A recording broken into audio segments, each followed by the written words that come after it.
बिस्मिल्लाहिर्रहमानिर्रहीम। दोस्तों, मैं हूं अब्दुल गनी, मैं हूं एक बायोलॉजी कोच और आज जिस टॉपिक के साथ मैं आप लोगों की खिदमत में हाजिर हूं वो है significance of binomial nomenclature. Previous lecture हमने पढ़ा था बाइनोमियल नॉमेनक्लेचर क्या है। आज हम देखते हैं कि उस बाइनोमियल नॉमेनक्लेचर के फायदे क्या हैं, क्यों ये सिस्टम अडॉप्ट किया गया।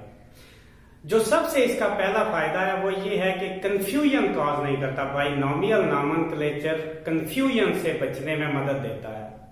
कैसे कंफ्यूजन, किस किस्म की कंफ्यूजन होती है? देखें, लोकल लेवल पे एक ही ऑर्गेनिज्म के लिए मुख्तलिफ नाम इस्तेमाल होते हैं। जैसे ओनियन, इसको हम मुख्तलिफ लैंग्वेज में मुख्तलिफ नाम देते हैं। अगर हम पाकिस्तान की एग्जांपल लें, इसके लिए जो नाम यूज होता है वो है प्याज, वो है गंडा, वो है वसल। ये जो मुख्तलिफ नेम हैं ये हम यूज करते हैं।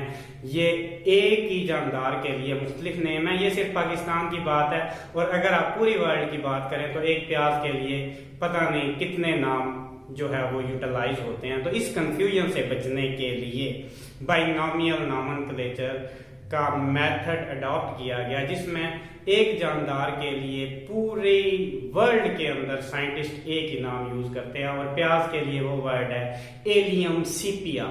पूरी दुनिया के जो साइंटिस्ट हैं, जो बायोलॉजिस्ट हैं, वो जब भी प्याज का नाम लेंगे तो वो एलियम सीपिया बुलाएंगे।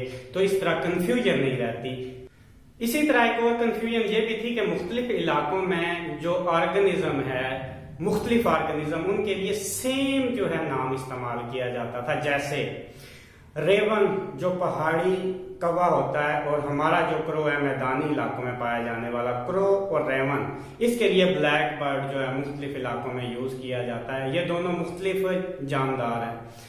रेवन जो है वो और किस्म का कौवा है, जो क्रो हमारा कौवा है मैदानी कौवा वो और है। रेवन कहते हैं पहाड़ी कौवे को, और क्रो कहते हैं लोकल कौवे को जो हमारे मैदानी इलाकों में पाया जाता है।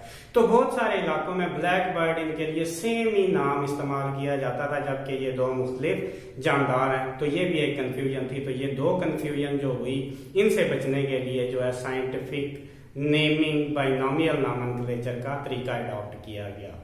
अब जब कॉमन नाम देते हैं तो उसमें साइंटिफिक बेसिस भी नहीं होती। बहुत सारी चीजों को हम फिश कहते हैं, लेकिन वो एक्चुअली फिश नहीं है। फिश का एक कैरेक्टरिस्टिक है, उसमें बैकबोन मौजूद होती है। जेली फिश कोई बैकबोन नहीं है, उसको हम फिश का नाम देते हैं।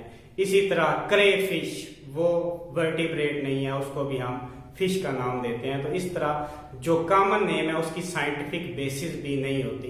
तो ये थी कंफ्यूजन। तो एक तो तीन कंफ्यूजन मैंने बताई, जिसकी बेस पर साइंसदानों को ऐसा लगा कि बाइनोमियल नॉमेनक्लेचर का तरीका अडॉप्ट करना चाहिए। पहले नंबर पे सेम ऑर्गेनिज्म के लिए मुख्तलिफ इलाकों में मुख्तलिफ नाम इस्तेमाल किए जाते थे। मुख्तलिफ ऑर्गेनिज्म के लिए मुख्तलिफ इलाकों में सेम नाम यूज किए जाते थे।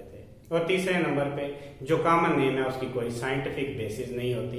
तो इस तरह इन सब कंफ्यूजन से बचने के लिए बाइनोमियल नॉमेनक्लेचर का तरीका अडॉप्ट किया गया।